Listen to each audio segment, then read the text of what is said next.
Гложенският манастир е един от най-красивите манастири в България. Манастирът се намира в близост до село Гложене, община Тетевен, област Ловеч, на 12 км от град Тетевен. Разположен е на източния склон на планинския рид Лисец под връх Камен Лисец. Манастир е основан през 16 век. Монашеските килии са строени през 1858 година. Най-видната личност в Гложенския манастир през 19 век е игуменът Евтимий Симеонов от Сопот.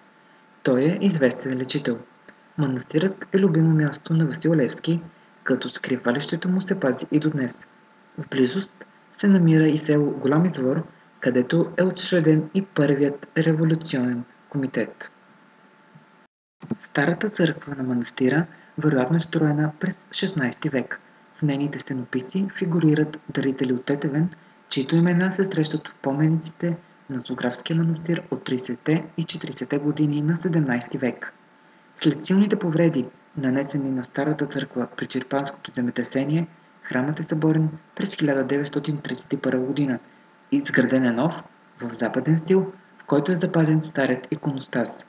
В манастира е изложено копие на старинната икона Свети Георги Победоносец. По-настоящем манастирът е действащ паметник на културата и е част от Ловчанската епархия. Вероятно, това е българският манастир с най-просторна и най-красива панорама, която се открива от самия манастир. До манастира има шосеен път. От автомагистрала Хемус се излиза при Ябланица, минава се през центъра на града и се продължава към село Малък извор. От Малък извор до манастира пътят е тесен, но с нов асфалт. Разминаването на насрещно движещи се леки коли е възможно само на определени места. Пътят е добре маркиран с табели на всички разклони. Автобуси преминават трудно. Пред манастира има два паркинга с обращало за автобуси.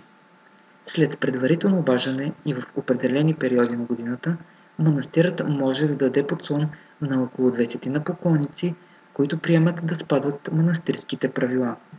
Всеки един българин трябва да посети това невероятно място, за да се почувства още по-горд от това, че е българин и да усети невероятната магия на Гложенския манастир.